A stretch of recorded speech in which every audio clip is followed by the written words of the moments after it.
I was in the midst of a total transformation of my consciousness, my awareness, my perceptions. This energy just built up and built up and built up. So in the end, I'm kind of shaking. My life immediately became this extraordinary synchronistic journey. It got the most attention from the intelligence community because they knew it was real. They knew the science of consciousness is real. Everybody watching this program has those same levels of consciousness. This cult knows that. It wants to keep it from us, isolate that knowledge about reality in their hands and to keep it from us.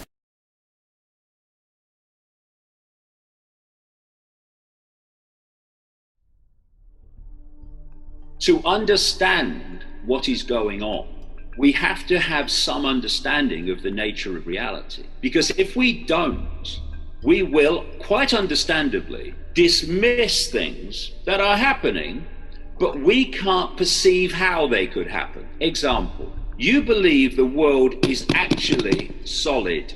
Our bodies are solid, that wall is solid and not a holographic, illusory, physical. Not possible. Well, hold on. If you said to people, when you look through your eyes, can you see everything that exists in the space you're looking at? What they're going to say? They're going to say yes, but they can't. This reality is holographic, digital holograms. That's what this physicality is. And what we're seeing now is more and more mainstream scientists who are coming out and saying, actually, physicality is holographic. When you look in a mirror and see yourself and you see like one person looking back, that is not true. If you don't know that, then of course you're going to dismiss the very idea as impossible if you think the world is solid. It's not. It's dead simple. I'll just explain how reality works. We don't live in a world. We live in a band of frequency which our body brain decode into a reality, a holographic reality. We experience this reality through these, what I call biological computers, these bodies, which allows us to experience a certain band of frequency that we call the world. And I'm always talking about the illusion of the label. Say to a guy, who are you? So they'll say, oh, I'm Bill, I come from Blackburn, and I drive a bus. That's their self-identity. No, those labels are not who you are, they are your experiences. It's this field of consciousness that is cosmic and universal. And that's what's inside everyone. It doesn't matter if it's a homeless person on the street or an MIT professor. If they are conscious and awake, the entirety of the cosmos is folded within them like a conscious quantum hologram. You have to understand what yourself is. Well, the question is, are we in the past, are we in the present, or are we in the future at this very moment? And I bring that up not to make a joke, but to make a serious biological statement. From the way we live in our consciousness, can you distinguish a conscious manifestation versus a real manifestation? Did I just create something in my head, or was that actually real, what I just saw? Biologically, you'll never know the difference. We could all be sitting here right now, but this is a long time ago. We're not even here right now. This isn't even the real moment. How do I know it's real? Well, I see it, and I feel it, and I smell it, and I touch it. I go, yeah, go to sleep. And in your dream state, your biology will be activated by your brain. Your sensory nervous system will experience what you've already done before. And to your sleep state, can you tell if it was a real state or a dream state?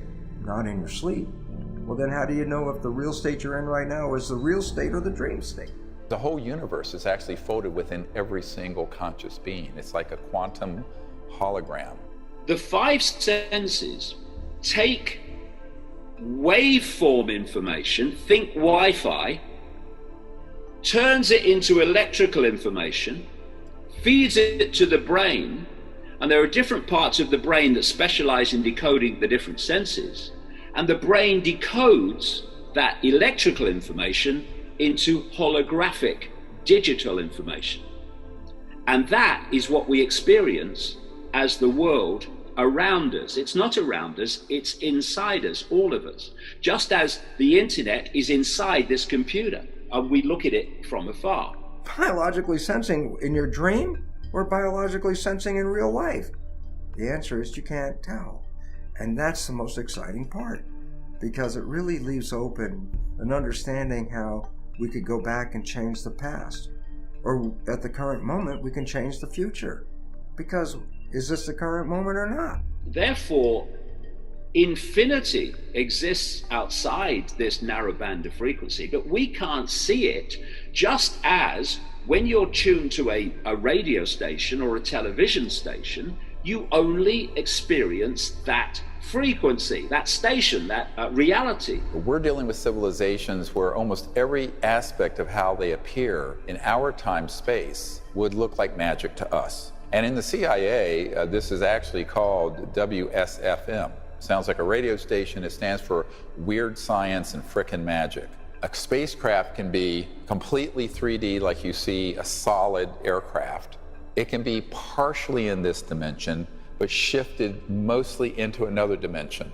So I liken this to like when you're turning a dial on an old AM radio and you can move it across and you suddenly pick up Chicago and New York at the same time. They're bleeding together, dimensional bleeding. And so often these ET craft will be partially in this dimension, but mostly out. And all that we will detect in this dimension might be an electronic signature, an orb, or an object that appears and flashes in and out, a scintillation of light that then vanishes, or an object that comes in where it looks almost like a hologram of an ET being that will be standing amongst us.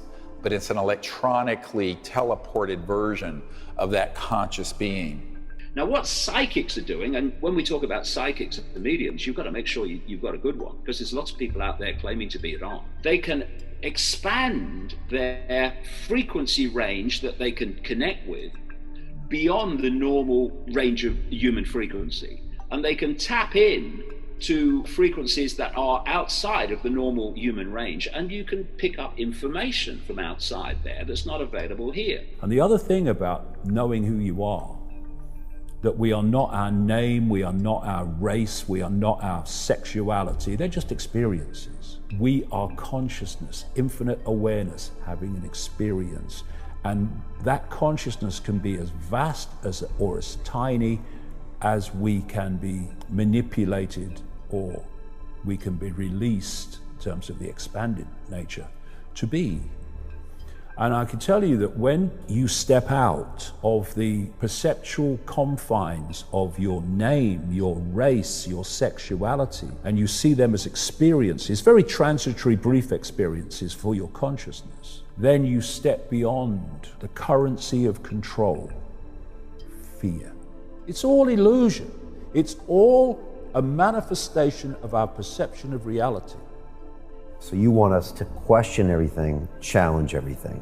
That's what we need to do. We need to all wake up as individuals. Instead of taking people's word for it, including mine, including anybody's, if you haven't got time to research it for yourself immediately, then put it into neutral. Don't believe it or disbelieve it, but don't react as if it's true. Just put it in neutral until you've had time to check it out for yourself. And when you do, you'll realize invariably, as I did, that the official story, the official narratives are invariably either completely, most of the time, total lies or overwhelmingly misleading. And crucial, don't be intimidated into silence. If you silence yourself, eventually everything goes silent. I look at the world, I look at the suffering, I look at the people with illnesses they don't need to have, and people with emotional situations they don't need to have. I see people fighting over race and fighting over gender and fighting over culture and country. And we're all one. It's so sad, but this is what drives me on. Because in the end, it's information that will change this. Are you watching this now? Or did you watch this last year and just reviewing it now? Can't tell, can you? We can do more than just follow our noses into the next minute. We can rewrite the whole story again and again and again.